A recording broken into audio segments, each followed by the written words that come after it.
오늘 3월 1일 월삭 새벽 예배로 여러분과 함께 되어서 감사드리고, 또 오늘 말씀을 자세히 한 번 더 살펴보면은 우리가 잘 아는 말씀입니다.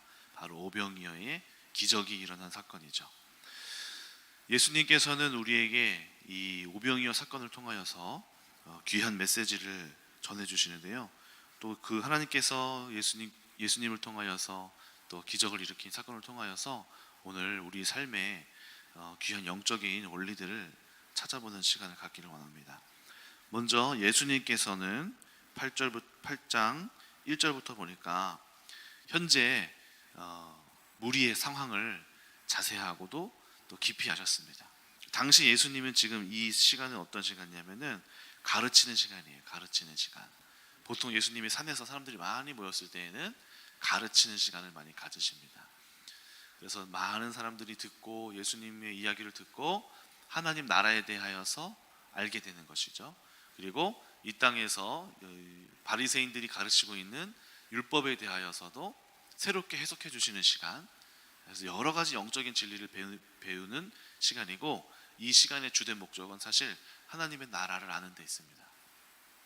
마치 우리가 이 예배 자리에 나와서 성경에 대하여서 또 하나님께서 이 땅에 하실 말씀들, 이 땅에 살기 원하는 하나님의 뜻을, 마음과 뜻을 배우는 시간과 같은 것이죠.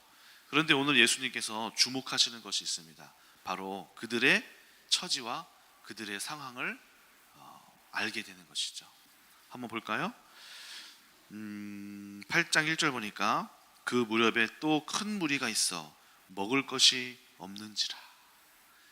무리의 상태, 무리가 지금 처한 배고픔의 상태, 결핍의 상태, 그다음에 이 사람들의 현재 그 고통 중에 있는 상태를 예수님께서는 모르시는 게 아니라 알고 계신다는 것입니다. 그러면서 하시는 말씀이 바로 2절입니다. 내가 무리를 불쌍히 여기노라. 내가 이 무리를 불쌍히 여기고 있노라. 그리고 그들이 나와 함께 있는지 이미 사흘이 지났으므로, 그러니까 사흘 동안 계속해서 예수님을 따라다니면서 쫓아다니면서 귀한 말씀을 듣고 또 예수님을 따랐는데, 따라다니다 보면은 막 먹을 것을 다 소진하게 되잖아요. 그러니까 저희도 이제 막 튀르키예 사역 다니면서 열심히 쫓아다녔는데 정말 많이 걸었어요. 그러다 보니까 다리도 아프고 힘도 들고 먹을 것도 그 먹은 거 금방 또 소화가 되고 힘든 상황이 찾아오죠. 육체적으로. 또 3절 보니까 만일 내가 그들을 굶겨 집으로 보내면 길에서 기진하리라. 그 중에는 멀리서 온 사람들도 있느니라. 그러니까 예수님께서는 그 처지들을 잘 알고 있는 것이죠. 이 사람의 집은 이렇게 힘들구나. 이 가정에 지금 이런 문제가 있구나. 이 자녀가 이런 고통의 문제를 겪고 있구나. 가정에서 이 아이가 사랑을 못 받고 있구나. 부모님이 이렇게 행동하고 계시는구나. 이 사람이 사업에서 이렇게 힘들고 있구나. 가정에서 자녀들 때문에 이렇게 고통받고 있구나. 교회 안에서는 이런 어려움이 있구나 라고 예수님께서 우리를 긍휼히 여겨주신다는 것입니다. 예수님의 이 눈은 굉장히 중요한 눈입니다. 바로 예수님의 마음을 가질 때 비로소 하나님의 일이 시작되거든요. 이 눈을 가진 사람만이 하나님의 일을 할 수 있어요. 예수님께서도 이 눈을 바라보실 때, 각국 사람들을 바라보실 때 긍휼한 마음을 가질 때만이 모든 영적 사역의 시작은 바로 여기에서 출발하는 겁니다. 조영기 목사님 아시죠? 조영기 목사님이 은사와 치유의 기적으로 한국 교회에 많은 흔적들을 남기셨는데, 우리가 은사주의 이런 건 아니지만은 제가 그분을 보면서 한 가지 깨달은 게 있어요. 그분이 어떤 사역을 하시냐면, 어떻게 사람을 치유하는 은혜가 시작됐냐면은, 한 사람이 와서 이렇게 교회를 천막에서 운영하고 있는데, 교회를 이끌고 있었는데 정말 거지 중에 상거지, 어디 기댈 데도 없고 병원도 갈 수가 없고, 당시에는 이제 1900 몇 년도입니까? 60년대, 70년대, 50년대죠. 50년대, 60년대 전쟁 이후에 막 사람들이 기진하고 힘들고 그런 상황에서 정말 거지 중에 상거지가 와서 제발 한 번만 살려달라고 이렇게 막 간구를 했대요. 새벽 기도 때, 새벽 시간에. 그래서 그 사람을 놓고 왜 이런 사람, 나는 기도의 능력이 없는데 왜 나한테 이런 사람이 와서 나보고 어찌하라는 말인가 하고 기도를 하는데, 이 목사님이 어렸을 때 폐병 걸려서 죽을 뻔한 적이 있었거든요. 그 시절의 순간이 떠올리면서 얼마나 아팠을까, 얼마나 힘들까, 나보다 더 힘든 상황, 또 이 추운 겨울에 어떻게 오죽하면 여기까지 왔을까 하는 마음으로 기도하기 시작하는데, 그 마음의 아픔이 동감이 되면서 마치 자기의 병을 놓고 기도하는 것처럼 간절한 마음으로 이제 막 기도하기 시작했다는 거죠. 그때부터 하나님께서 은혜를 주시기 시작했다고 해요. 그래서 항상 특별히 이제 기도할 때 드는 마음이 어떻게, 얼마나 아플까, 얼마나 이 사람이 고통스러울까 하는 마음으로 시작하신다고 합니다. 그렇습니다, 여러분. 우리가 누군가를 위하여서 간절히 기도할 수 있는 순간은 바로 마음이 동감될 때, 동감. 이 사람의 처지가 생각이 나고, 이 사람이 지금 얼마나 멀리서 왔을까, 돌아가는 길은 얼마나 고통스러울까, 거기에서부터 은혜가 흘러나오기 시작하는 거예요. 우리 교회에 있는 정택현 전도사님이 저희 교회를 이렇게 왔잖아요. 그 친구를 놓고 그 친구에 대하여서 이제 그랑 저랑 나의 학교의 동료구나 정도로만 생각했는데, 이 친구를 제가 이제 저희 교회에 데려오고 제가 경험한 우리 하나님, 그다음에 우리 교회에서 흘러내려오는 영적인 축복들을 막 나눠주고 싶게 된 때가 있어요. 그게 언제였냐면은, 이 친구가 전에 있던 이제 교회에서 약간의 어려움을 겪고 이제 우리 교회에 왔었어요. 그때 제 마음이 이제 막 깊은 마음으로 이 친구에 대하여서 도와주고 싶고 또 함께 하고 싶은 마음이 깊게 들었어요. 마음의 결단을 내렸어요. 이 친구가 이제 와서 여러 가지 사정을 얘기하는데, 이 친구의 교회의 형편이 그렇게 저희가 예전에 우리 아버지 개척교회 하실 때 그때의 그 순간들하고 되게 비슷한 거예요. 교회에 많은 어려움이 있고 경제적으로 어렵고 그런 상황들. 그리고 어느 날은 이제 그 친구 동생이 결혼을 하게 돼서 축하해 주러 갔는데, 그 정택현 전사님 어머니를 제가 좀 알거든요. 어머니가 저의 손을 막 꼭 붙잡으시면서 동주야, 제발 우리 택현이 좀 도와다오, 부탁한다, 막 이런 진실된 마음으로 저한테 얘기하시는데, 그분의 그 간절함이 제 마음속에 확 들어왔어요. 그래서 사실 그때 당시에 우리 교회의 정택현 전사님 그렇게 사실 뭐 필요한 건 아니거든요. 다 교회에서 잘 돌아가고 있었고. 그런데 그 마음에, 제 마음속에 품어야 되고, 저 사람을 굉장히 우리 교회에서 같이 데리고 와서 함께 내가 깨달았던 영적인 축복들을 같이 이 친구도 누리었으면 좋겠다 하는 마음으로 제가 아버지한테도 간절히 부탁하고, 또 저희 사모님은 동감을 또 잘해 주시거든요. 제가 어머니한테 이런 얘기를 했더니 저희 어머니도 같이 이야기하고 설득하셔서 오게 된 거예요. 교회 안에도 또 여러 가지 이제 사람들이 있는데요. 사람들을 마주하다 보면은 그냥 저냥 이렇게 그냥 저런 사람이구나, 이런 사람이구나 할 때가 있습니다. 그래서 이제 그런 상황에서는 우리가 가지고 있는 본성대로 그냥 해요. 또 대충 알고 있는 성경적인 대략적인 교육받은 정도의 수준까지는 섬겨줘요. 그런데 우리의 한계를 넘어서게 되는 순간 화가 나고, 또 우리의 본성이 탁 튀어나오고 한계치를 넘는 그런 행동들이나 말들을 듣게 되면 우리도 선을 딱 놓게 되고, 우리의 어떤 이 분노가 탁 튀어나오게 되죠. 지금 대안학교에서도 한 친구가 약간의 선을 넘는 게 있어요. 누가 있냐면 영석이 친구가 사실 20살 넘었거든요. 학교를 안 와도 되기는 해요. 그런데 이제 학교를 다니고 싶어 하고, 또 검정고시도 봐서 저희가 어느 정도 책임감을 갖고 이제 하고 있는데, 이 친구는 이제 기존에 있는 친구들하고 좀 달라서 도망을 많이 쳐요. 수업 시간에 핸드폰도 이제 걷습니다. 걷는데 다른 친구들은 다 내요. 그런데 이 친구는 목사님, 저 어디서 봉사활동 연락해야 돼요. 핸드폰 주세요. 전화 받아야 돼요. 그래? 알겠어 하고 줬더니 전화 받고 도망가더라고요. 그래서 이 녀석 봐라. 처음에는 그냥 그러려니. 그 다음 시간에도 목사님 저 화장실 갔다 올게요. 그래 알겠어 갔다 와. 수업 중간에 나오는 거예요. 알겠어 갔다 와 하고 집에 홀랑 가버려요. 그러다가 이제 우리도 한두 번은 오케이 그래 그러려니 하다가 사정이 있겠구나. 영석이는 힘든 친구니까 그래야지 하다가 점점점 이게 선을 계속 넘다 보면은 화가 나는 거죠. 그래서 어느 날은 아마 어젠가 엊그제였던가 너무 지나치다 싶어가지고 선생님들이 조금 화를 낸 것 같아요. 화를 내고 무섭게 이렇게 한번 딱 잡았던 것 같아요. 그런 시간도 필요합니다. 네.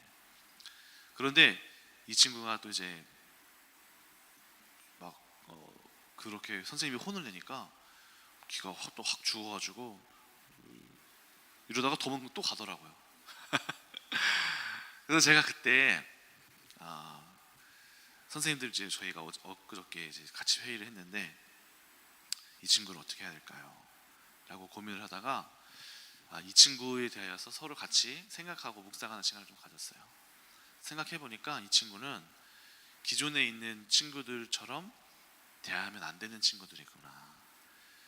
되게 굉장히 어린이구나. 이 친구는 완전 어린아이구나. 나이는 이제 좀 있지만은 사실 그가 보통 우리가 같이 교육을 하다 보면은 이런 순간들이 있거든요. 신체는 크고 또 머리도 크는데 정서가 안 커요. 정서가 안 크면 지능도 약간의 좀 발달이 늦어지더라고요. 그러니까 정서는 부모님과의 관계나 뭐 아니면 사랑을 받는 애착에서부터 시작되는 거예요. 근데 만약에 그 정서의 발달, 애착의 기간이 뭐 예를 들어서 6살, 7살 때 끊기면은 그때 멈춰 있는 거죠. 그 마음의 상태가. 그래서 성인아이라고 부르는 모습이 몸은 컸으나 여전히 나의 정서는 그때 머물러 있는 그런 모습이 이제 있습니다. 근데 영석이 옛날에 어렸을 때 중국에서 이제 부모님하고 떨어져서 지내면서 어렸을 때부터 긴 시간을 거기에서 고통 중에 막 자랐었거든요. 그러니까 그런 이야기들을 이제 같이 나누면서 영석이는 얘는 사랑이 필요한 애야. 얘한테는 혼내면 안 되고 자유를 주고 얘한테는 이제 허용을 해야 된다. 많은 것들을 허용하고 지각해도 괜찮고 이 친구가 몰래도 담배도 피러 가요. 목사님 저 담배 피고 싶어요. 안 돼. 그랬어요. 가져와. 그런데 이제는 그래 하나만 피고 와. 이렇게 허용을 해야 되는 거더라고요 보니까. 그래서 제가 저랑 우리 이발 목사님은 그렇게 좀 하긴 했어요. 예전부터 영석아 넌 이렇게 이쁘냐 하고 막 안아주고 영석이 막 볼도 꽂으면서 귀여워 하고 해주거든요. 그러니까 어제 엊그제는 그 수업 시간 말고 교무실에서 영석아 책 읽어 이거 읽어 하고 하는데 갑자기 저한테 그림을 그려주더라고요. 저의 얼굴을 색연필로 그려서 이동주 목사님 장점 사람을 잘 대해준다, 똑똑하다, 나를 잘 보살펴준다, 나를 잘 챙겨준다 하고 목사님 여기 있어요 하고 이제 주더라고요. 그다음에 이바울 목사님도 똑같이 그려놨어요.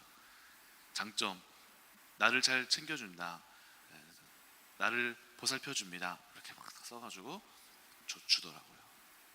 그런 거 보면은 결국에는 이 친구가 사랑이 필요한 사람이구나. 그러니까 뭔가 지식이 들어가기 전에 지금 사랑이 채워져야지 그게 지식이 들어가겠구나 싶은 생각이 많이 들더라고요. 그러니까 우리 안에 필요한 게 무엇인가요? 바로 긍휼의 마음. 이 눈에 예수님께서 어떤 나쁜 비늘은 벗겨주시고 예수님의 렌즈를 씌워주셔야 되는 것 같아요. 이번에도 이제 어디입니까? 튀르키예 다녀오면서 개인적으로는 저한테 관계적으로 굉장히 큰 발전이 있었던 사람이 있어요. 누군가 하면은 우리 이현정 선생님.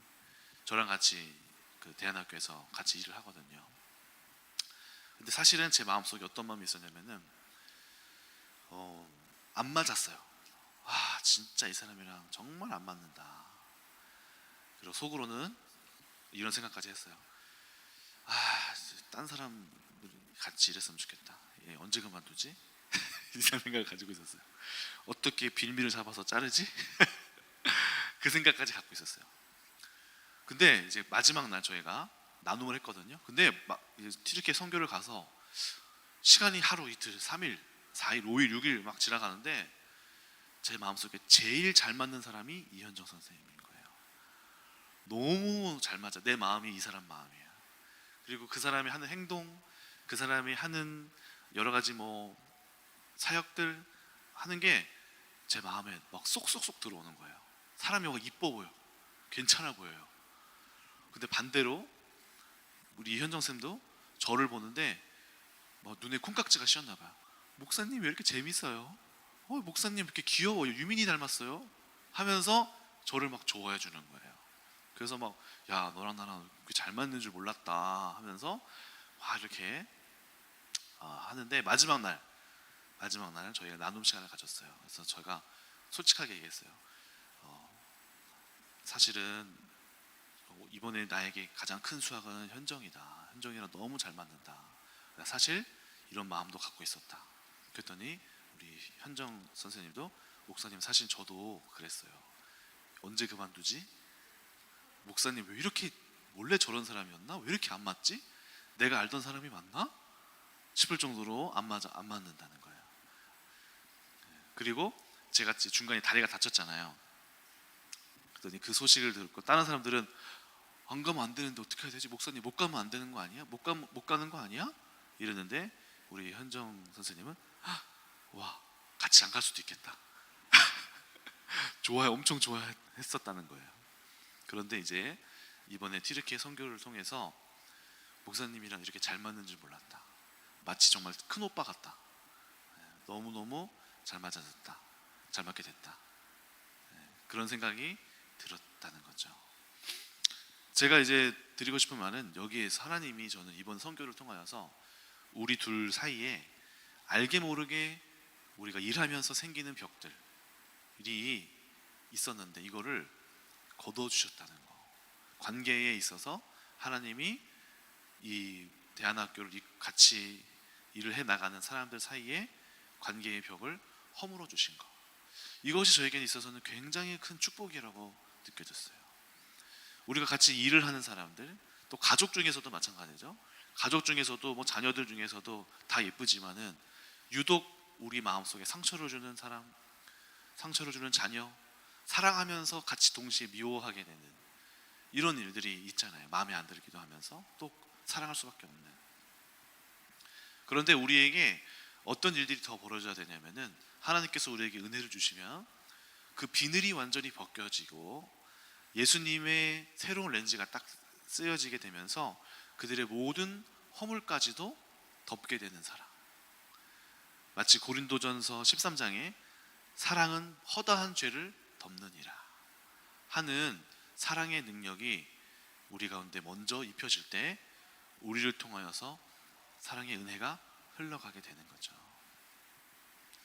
우리가 삶 속에서 보면은 자녀들은 부모를 못마땅히 여기는 경우가 많고요. 부모도 자녀를 못마땅히 여기게 될 때가 있어요. 비교하게 되고 누구는 이렇게 하는데 또는 내 일하는 동료들 정말 안 맞아. 이 사람 진짜 나랑 정말 꽝이야. 저 사람은 왜 저래? 저 인간은 왜 저러는 거야? 할 순간들이 우리의 가운데 있거든요. 그런데 같이 가야만 하는 거의 뭐 적과의 동침이에요. 적과의 동침. 이것보다 괴로운 게 어디 있겠습니까? 중요한 거는 그 사람이 언제 나가냐, 언제 헤어지냐가 아니라 예수님께서 우리에게 이 허물을 벗겨주시고 미움의 허물을 벗겨주시고 좋은 콩깍지를 씌워주시면은 그 사람이 좋아 보이게 되고 그 사람의 허물을까지도 덮을 수 있는 은혜가 임하게 되는 순간 하느님의 역사가 시작되는 거예요. 오늘 여러분들에게 이런 예수님의 눈과 예수님의 안목이 여러분들에게도 씌워지기를 주님의 이름으로 축원합니다. 예수님이 베드로를 보실 때 베드로를 보자마자 너는 반석이다 이렇게 지어주셨거든요. 근데 베드로는 여전히 어떤 사람이었나요? 초창기에 흥분하고 혈기 부리고 막 예수님 잡아간다니까 병사를 귀를 자르고 행동이 앞서고 진짜 왜 저래? 수제자 맞아? 할 정도의 성품으로 아직도 고쳐지지 않은 상태의 사람이었단 말이죠. 근데 그 사람 보고 예수님이 너는 반석이구나, 아주 견고한 사람이구나 라고 말씀해 주셨어요. 바로 우리에게 필요한 게 바로 이러한 안목이고 이러한 마음이에요. 누군가를 바라볼 때 저 사람은 이래서 안 돼, 저래서 안 돼가 아니라 이 사람이 하나님께서 저 사람을 터치하신다면은 이렇게 바뀔 사람이구나 라고 마음속 깊은 곳에서부터 깨닫게 되는 거. 우리의 자녀는 이러한 일을 할 자녀구나 라고 놀라는 거. 바로 이러한 은혜가 여러분들에게 은혜로 성취되어지기를 주님의 이름으로 축원합니다. 두 번째는 4절과 5절을 보니까 귀한 영적인 원리가 하나가 발견되는데요. 제자들을 먹여야 하는데 그럴 만한 음식과 돈도 없습니다. 그런데 예수님께서 한 가지 제자들에게 요구하는 게 있습니다. 4절, 제자들이 대답하되 이 광야에 어디서 떡을 얻어 이 사람들로 배부르게 할 수 있으리까? 이 광야는 찾을 것도 없고 아무것도 없는 황무지예요. 그런데 그 예수님을 따르는 사람들이 4,000명이나 되었죠. 예수님의 방법은 이거였습니다. 예수께서 물으시되 너희에게 떡 몇 개가 있느냐? 너는 무엇을 가지고 있느냐? 너는 네가 가진 것은 무엇이냐? 라고 예수님이 도리어 되물으시는 장면을 발견하게 됩니다. 예수님은 무에서 유를 창조하실 수 있는 분이십니다. 창세기에 나타난 말씀이 예수님께서도 함께 그 자리에 계셨어요. 그래서 그 창조를 하실 수 있는 분이에요. 무에서 유를, 아무것도 없는 곳에서도 유를 만들어내실 수 있는 분이 바로 예수님이세요. 그런데 예수님이 제자들에게 되물으십니다. 너희는 무엇을 가지고 있느냐? 너희는, 하나님의 역사를 보기 위하여서 너희는 무엇을 드릴 수 있느냐? 너희가 하나님에게 드릴 헌신은 무엇이냐라고 되물으시는 장면을 우리는 주목해야 합니다. 우리가 하나님께 은혜를 바라는데 우리는 아무것도 하지 않고 하나님께서 이것을 해주시기를 바랄 때가 많아요. 그런데 이런 순간에 예수님께서 우리에게 하시는 말은 그렇다면 너희가 헌신할 것은 무엇이냐?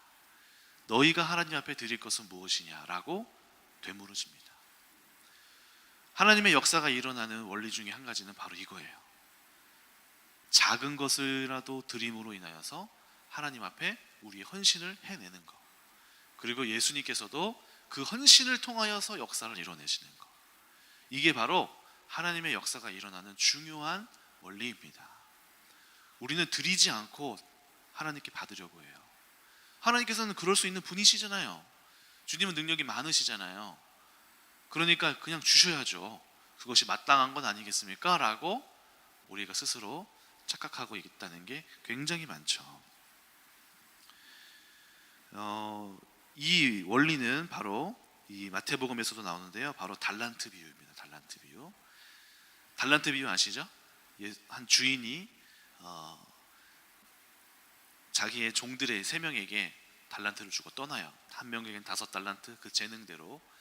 이 사람에게는 2달란트, 어느 사람에게는 1달란트를 주고 떠납니다. 그럼 돌아왔더니 5달란트를 받은 사람은 열심히 이 5달란트를 드리고 헌신하여서 5달란트를 또 만들어놨어요. 2달란트 만든 사람도 그렇게 했어요. 그랬더니 예수님이 잘하였도다, 착하고 충성된 종아, 칭찬해 주십니다. 그런데 1달란트 받은 종이 그 달란트를 그대로 묻혀놨어요. 그러면서 이렇게 말합니다. 주인이시여, 주인은 착하고 굳은 사람이라 심지 않은 데서 거두시고 뿌리지 않은 곳에서 모으는 줄로 알고 있습니다 라고 자랑스럽게 얘기해요. 자기가 착각한 얘기를 하는 거예요.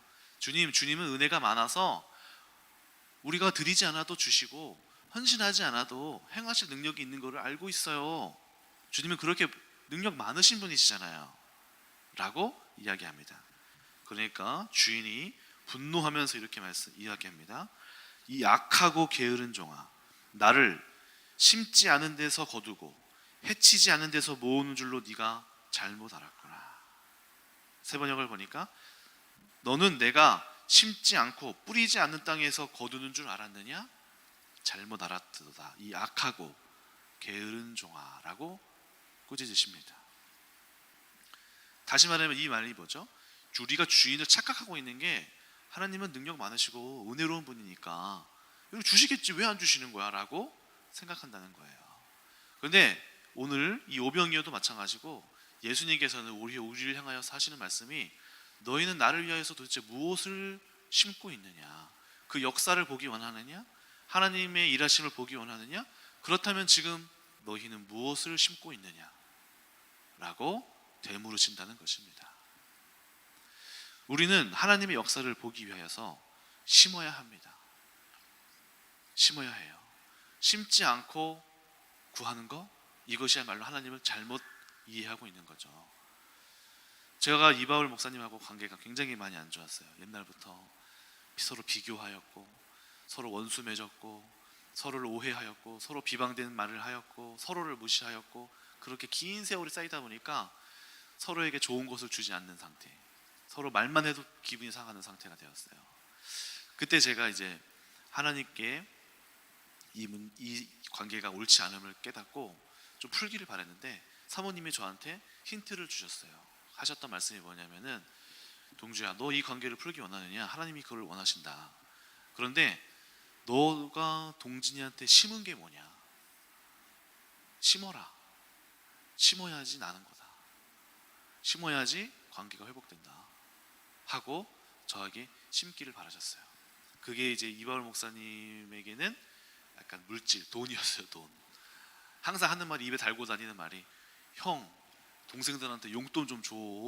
나는 이렇게 줬어. 그러니까 자기한테도 달라 이 말이에요. 그 말을 저는 넌 줘라. 내가 알아서 하겠다. 이렇게만 이해를 했는데 그게 아니라 자기를 달라는 말이었어요. 네, 그런 이야기들을 많이 하더라고요. 그래서 그때 그런 마음을 품고 이 친구가 물질적으로 내가 이 막힌 담을 조금씩 허물어야겠구나 하고 생일 때 주고 유학할 때 주고 결혼식 할 때 제가 모은 돈 많이 모아서 주고 하면서 심기 시작했어요. 심으니까 어떻게 될까요? 결과가 나오는 거예요. 이제 형이 나를 사랑하는구나. 형이 이런 사람이 아니었는데 결과가 나오게 되는 것이죠. 저희 어머니께서도 저희에게 영적인 심음을 하셨는데요. 그것은 바로 저희를 항상 토요일마다 다 불러 모아서 그 사역을 하신 거예요. 토요일 저녁 5시, 6시가 되면은 항상 예배를 드려서 그때 당시에는 사모님이 저희한테 1시간 막씩 교회에서 일어나는 영적인 얘기들을 막 하셨어요. 그때 어릴 때는 몰랐는데 지금 생각해보면 그게 굉장히 힘든 일이었더라고요. 토요일날 항상 사역이 있으셨어요. 아침부터 시작해서 저녁까지 사역을 하고 지치잖아요. 그럼 집에 와서 밥을 해 먹이고 그 다음에 저희에게 반드시 이 영적인 나눔을 하는 시간을 꼭 가지셨어요. 그래서 제가 성인이 되어서 영적으로 뭔가를 깨닫기 시작할 때, 잘 모르고 있다가 뭔가 깨닫기 시작할 때 어떤 말씀들이 생각나냐면 그때 우리 엄마가 우리를 모아서 집에서 해주셨던 그 영적인 말씀들이 그때 당시에 성인이 되어서 이제 막 남아있던 것을 깨달았어요. 그런 것들이 이제 막 떠오르면서 삶에서 적용하기 시작했더라고요. 그렇지, 엄마가 이런 일이 있을 때 이렇게 하라고 하셨었지, 이렇게 해석하라고 하셨었지, 이렇게 영적 싸움하라고 하셨었지가 심은 것들이 떠올라서 이제 저도 그렇고 우리 이바울 목사님도 그렇고 우리 은혜 자매도 그렇고 은혜 집사님도 그렇고 그게 심은 것들이 나중에는 결국에는 이렇게 터져 나오게 되는 것을 보게 됩니다. 그래서 결국에는 우리가 하나님 앞에 심어야 돼요.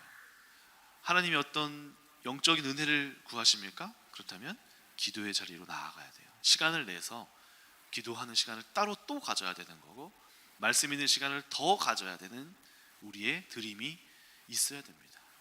이분의 튀르키예 선교도 많은 분들의 드림이 있었어요. 정말로 많은 분들이 헌금으로 드리시고 후원해 주시고 한복으로, 굉장히 작은 거거든요. 내가 가지고 있는 한복 하나 이렇게 드리는 건데 그걸로 인하여서 튀르키예에서 사역에서 굉장한 열매들이 많았거든요.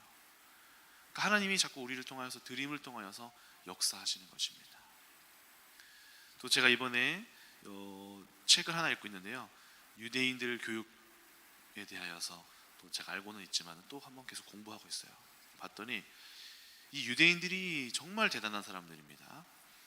정말 이 미국에서도 한 10% 대외 4% 5% 민족이 사는데 이들이 차지하고 있는 상위권 그 국회 수나 기업의 회장, 임원, 이사 수는 이들이 거의 뭐 30-40%는 다 유대인들이 장악하고 있어요. 그 4%가 미국을 이끌고 있는 거예요. 그래서 많은 사람들이 도대체 어떻게 이들이 이렇게 작은 인원인데 지혜롭게 이들을 이 높은 자리에 갈 수 있을까 보니까 결국에는 가정에서 가르치는 부모의 헌신, 수고가 있더라고요. 매주 토요일마다 안식일에 항상 부모들이 시간을 내서 자녀를 붙잡고 성경을 가르쳐요. 구약 성경. 또 매일마다 저녁 시간에 와서 자녀를 위하여서, 자녀가 태어나는 순간 거실에서 TV를 다 치워버리고 책장을 놓고 아버지와 이제 엄마는 집에 돌아와서 의무적으로 자녀에게 가르치는 시간을 저녁 시간 이후에 항상 가져요. 결국에는 자기 포기죠, 그렇죠? 자기 포기를 하는 거예요. 자기 시간을 놓고 자녀에게 투자하는 거예요. 드리는 거예요. 결국에는 그 드림의 시간들이 자녀를 하느님 앞에서 그리고 지혜롭게 키우게 되는 씨앗이 되었던 것이죠. 자, 하나님은 우리에게 드림을 요구하십니다. 작은 것이지만 이게 뭘 할 수 있겠어? 이거를까지도 안 내놓는 사람이 아니라 이 작은 거라도 드리기를 원하는 사람, 이것까지도 쓰소서, 이거라도 써주소서 하는 마음으로 하나님 앞에 드릴 때 하나님께서 그것을 보시고 오병이어와 같이 5개를 1000개로 1000명을 먹이시는 1000배죠, 1000배로 불리시는 그런 하나님의 역사가 우리에게도 펼쳐지게 될 것입니다. 기도하겠습니다. 하나님 감사합니다. 오늘 말씀을 통하여서 하나님 앞에 간절히 구할 것은 예수님이 가지셨던 마음, 그리고 하나님 앞에 드릴 수 있는 그런 헌신입니다. 오늘 이 2가지를 우리 성도님들이 꼭 붙잡고 하나님 앞에서 하나님과 동행하면서 귀한 역사와 열매를 보기를 간절히 원합니다. 우리 성도님들 지금 마음속에 품고 있는 삶에서의 어려운 문제들, 고통의 문제들 예수님께서 가장 누구보다 잘 알고 계실 줄로 믿습니다. 우리 성도님들 한 사람 한 사람의 그 처지와 그 상황을 누구보다 잘 아실 줄 믿사오니 주님께서 이들을 축복하시고 이들을 위로하시고 합당한 길로 인도하여 내시고 또 우리의 드림으로 말미암아 작은 것이지만 내어 드리오니 주님께서 받아주시고 이를 통하여서 놀라운 하나님께서 복되게 하시는 역사가 있게 하여 주시옵소서. 특별히 이제 예물 드린 손길 기억합니다. 우리가 이 작은 것 오병이어와 같이 너희가 가진 것이 무엇이냐 그것을 드리기를 원하옵나니 하나님 받아주시옵시고 이 예물을 통하여서 하나님의 나라가 확장이 되기를 원하고 많은 사람들을 구원에 이르기까지 하는 귀한 사역의 열매로 사역의 그런 필요한 사용처로 주님께서 사용하여 주시옵소서. 감사드리며 예수님의 이름으로 축복하며 기도드립니다. 아멘. 주기도문도